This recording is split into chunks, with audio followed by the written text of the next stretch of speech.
Mark has been engaged, as you recall, to conduct an inventory of the township, review market-related data, talk to various stakeholders, and also complete a survey of the residents to better understand the dynamics that are influencing our market analysis. So, Mark here is part of our agreement, and Mark is here to brief the commissioners on the findings.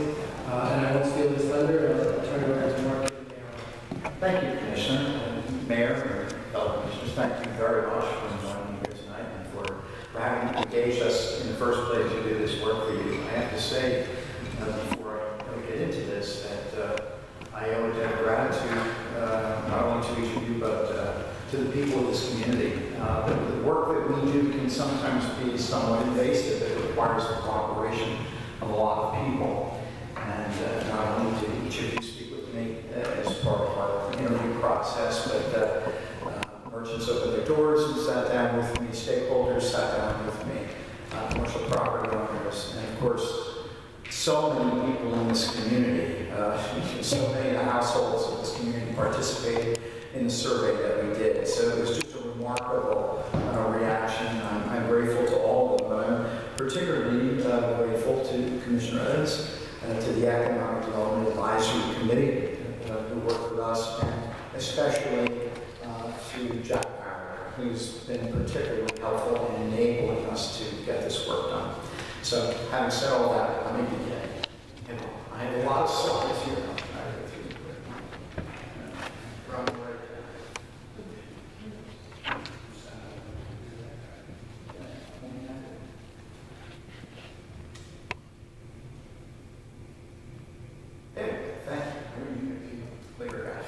I'm going to start by showing some pictures of what most people told me was what they were most fond of about retail commerce in Nutley, and that was the good old days. They can remember a time when anything you needed you could find in the shops right here in town, whether it was clothing or shoes or something to buy or bring home to make dinner, whatever it was you needed, you could find it here. And you could even go to the movies at the Franklin Theater. I've included in those illustrations a shot of one of the 3 train stations that used to be here serving commuters in Nutley. And in the upper right-hand corner, that's a shot of a handbill from Franklin Theater from just a few months before Pearl Harbor in 1941. And I included that because with Pearl Harbor, everything changed. And the country went to war. And when the greatest generation came back from Europe and from Asia, they changed the face of this country. They built the national highway system. They built suburbs. They built new forms of retail that wound up changing the way these stores and movie theaters worked. They could no longer be competition-free. Suddenly, they were competing with malls, shopping centers, eventually big box stores, and come right up to today, dealing even with competition online on the internet for retailing. So you could no longer do what originally occurred in Franklin Township, and that was Franklin Township in Nutley, which was to allow retail to just happen on its own by accident. Because when you do that, it just doesn't work so well anymore. Click to the next slide. Let's talk about where we are today. The stores just don't seem to be here, from what I heard from people. They don't shop here as frequently as they once did, back in the 60s and 70s, because, well, Jeanette Shop's not there anymore, so they can't find the things that they used to get there. And they don't go to the movies because, the Franklin Theater shut down. They have to leave town to go to the movies. So everything's changed, and we'll go into detail as to how it has changed. But one key factor about Nutley today that I think you all need to bear in mind as we go through these slides, and that is, this is a center of affluence in your region. That number on the left, $95,900, is the average household income right here in Nutley Township. The average household income. The number on the right, $37,960, is the amount, the average amount that every household in this township spends every year for retail goods and services, or at least last year. That's what every household spent, $37,000 almost $38,000 per household. That's a huge amount of spending power. And as you're going to see, most of it was spent out of town. Thanks. Okay, what could you become? Well, from what we heard from people, they'd really like to go back to that nostalgic era where everything was available here. And you not only did your shopping and dining here and your evening entertaining, but you also ran into your friends. You socialized on the streets of Nutley. That's where people would like to go again. Now, as I said, you can't go back exactly to where we were before. I mean, you're not going to be able to have a one-screen movie theater on Franklin Street ever again. But there are things you can do to capture the good feeling that there was in knowing that you could go into your downtown corridor and find things that you wanted and needed and be able to get a great meal and also to socialize with your friends. That's the direction that people want to go in. And they also like it to be a nighttime environment. That upper left photo is meant to show that you can activate the streets of Nutley so that not only are you doing good commerce for your business during the daytime, but you're actually attracting visitors at nighttime too for wonderful events and good shopping, dining, other entertainment.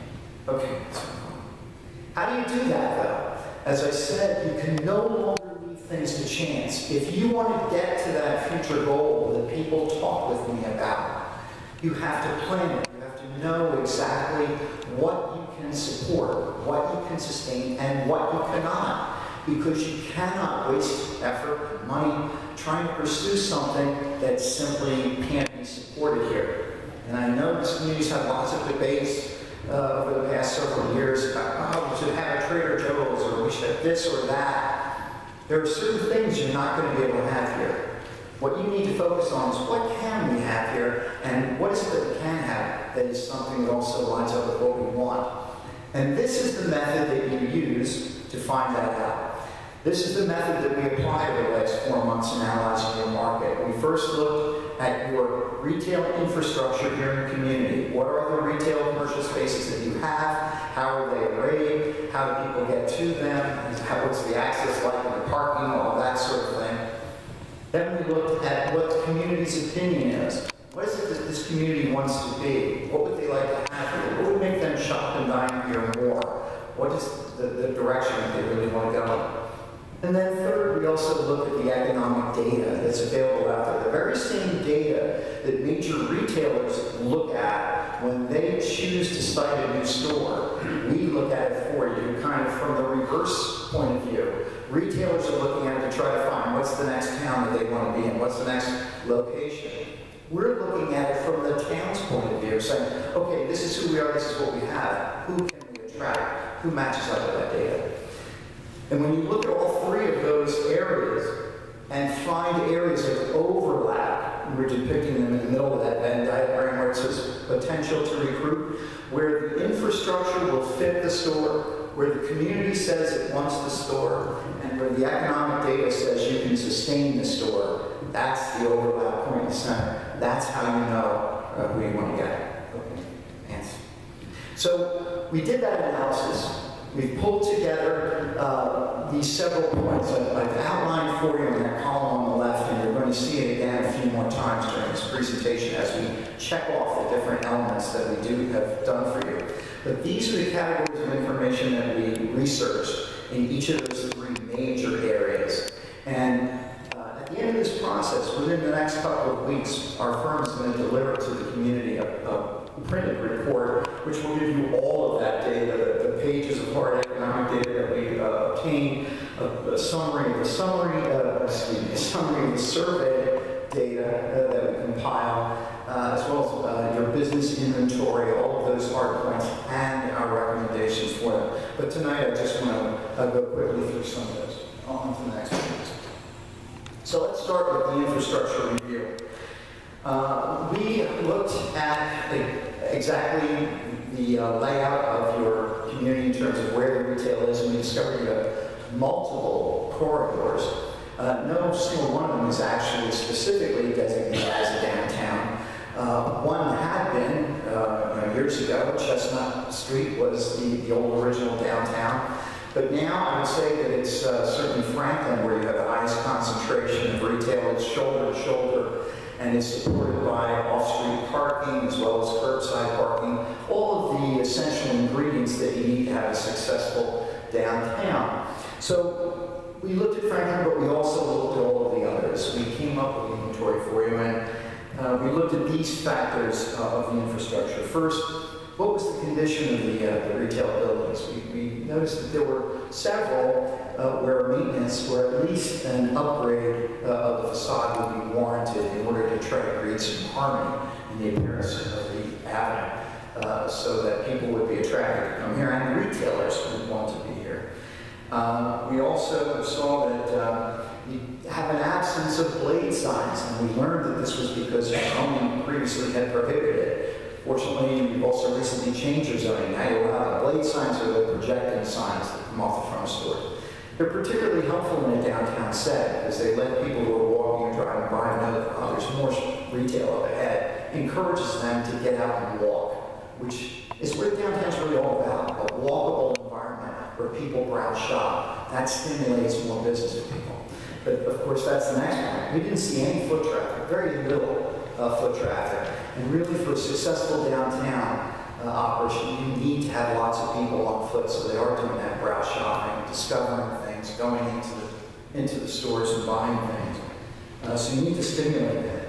There's a need for wider sidewalks so that you can have sidewalk activation. That's a term that just refers to activities on sidewalks, whether they be cafe dining activities, garden areas where people can socialize, benches so they can talk, whatever it is you want to do to try to stimulate. If you have sidewalk sales, you have to have room on the sidewalk to be able to do this. Your sidewalks are really too narrow for that. So the walkway lighting, we noticed, was very good on Franklin Street. Not so good in the other commercial corridors, so that too is an issue for them. And, we'll get to parking later, but we'll point out that that too was something where Franklin kind of excelled, had better off-street parking than the other corridors that seemed to have been overlooked on there. Nice, please, thanks. Okay, what about your inventory in your mix? First off, we counted 556 commercial locations at grade in Nutley. That's a lot. Of course, they're spread across about 10 different commercial corridors. But Franklin Street alone has about 280 of those, so that's a good concentration of retail businesses. When you look at the mix, though, you find that this is very telling as to why people aren't shopping here so much anymore. The vast majority of businesses that you have in your mix are service businesses. People don't browse shop service businesses. They'll go to a specific service, whether it's a doctor, an accountant, a lawyer, a pest remover, title insurance. They go there when they need that. They don't necessarily go in because they were walking by and saw something in the window. And your largest single category of retail category is medical professionals. Close to 20%, almost 1 in 5 of every commercial locations in Nutley is a medical office. So that's a very high percentage. If we look at it, if I pull back, that's the listing of the top categories, and as you'll see as you go through, there's not one of those, and you work your way down to 1.8%, not one of those is a vendor of retail goods. The retail goods categories are so little represented here that they come under those numbers. You have them, of course, but it's just that they break out to be less than 1.8% in each category. Let me give you a broader idea. Of the 556 locations, 391 of them are filled with service businesses. That's 70% of all businesses are service businesses. You have 88 locations where there are vendors selling retail goods, and then you have 56 locations where there's some form of dining, either full service or limited service restaurants. So the vendors of goods make up not quite 16% of the dining locations, or 10% of what you offer. Obviously, it's far too heavily weighted in the service businesses. The other remaining balance of 3.8% are your vacant spaces. Very important. We'll talk about that next week, which is fine. vacancy is a great story here in Nutley. We counted up your vacancies and they totaled 25, of which 4 of those were being prepared to have new businesses in them, which I think they already have the new businesses in now. We did this count in December. And so you actually had a total of 21. Out of 556, that makes for 3.8%. That's extremely low. The average in North Jersey and Central Jersey at the time we took that survey was 6.38% was the average commercial vacancy in downtown Commerce. So you're doing much, much better than the average around you. That is an indicator of just how strong the interest is for retailers to be in this community. Those buildings wouldn't stay so filled if it weren't possible to make money here. So that's a good indication. We actually have separate data on each of the corridors, what the vacancy was and all of that, as well as the retail mix breakdown. That'll be in the written report rather than me going in. Can we go on to the next? Next, I want to talk about the configuration of your retail spaces. And I leave that same background photo on because I think it's very telling. If you can see it, the background photo was taken on Franklin Street, and it's a store that was probably built in the 1920s, that block of stores.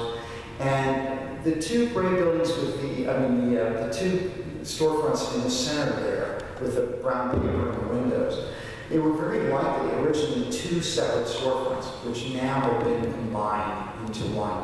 And the reason for that is that the configuration back in the 20s was more of what we call today a kind of bowling alley style. It was very narrow and deep. And retailers like to have it set up that way. They would kind of encourage you to work your way into the depths of the store. Shoppers don't like to do that anymore. We're a different sort of shopper now. We like to see things in the window, go in. The store shouldn't be so deep. We're never going to work our way to the back. And so it needs to be wider and more shallow. So that's what's happening with this old-fashioned 20s style. It looks like they've combined a couple of the spaces to try and get that wider storefront there. To illustrate the 2 types, the other photos, obviously the one on the left shows how difficult it is to try to manage around a narrow and deep structure. That's with a bike store. Whereas the one on the right shows a wider array and how you can place things in the middle and people can circulate more. And it's just more appealing for rep shoppers. Access, and this is really interesting. You've got car counts, which are the mother's milk of retail interest. All retailers always want to know, what are the car counts? How many people can buy that location? You've got the best car counts in the world, short of maybe Los Angeles. I don't know, with the traffic numbers that you have on the Parkway, on Route 3, and those 2 highways practically being your northern and western borders, and then not so far off your eastern border, the New Jersey Turnpike, you've got extraordinary numbers that would cause any retailer to salivate. However, despite that, we say your access is poor because there's not a single exit point off of any one of those 3 major roads that provides you with a sign as you come off the exit ramp or as you follow further into the community. Downtown this way, shopping and dining left here. Nothing guides you into the commercial experience in Nutley. So for that reason, for an outsider like me, the first couple of times I came up here to try to do this one, it was a struggle to try to find where the commercial corridors were. And it's the same experience for outsiders, which could be a lot of the reason why many of them just don't come in. They don't know where to find your stores. Okay, next please. Parking. Another infrastructural issue. Everyone will tell you that parking is a problem here. Everyone, from every perspective, a merchant, the stakeholders, people on the survey. And yet, due to their various perspectives, they all have a different view about why it's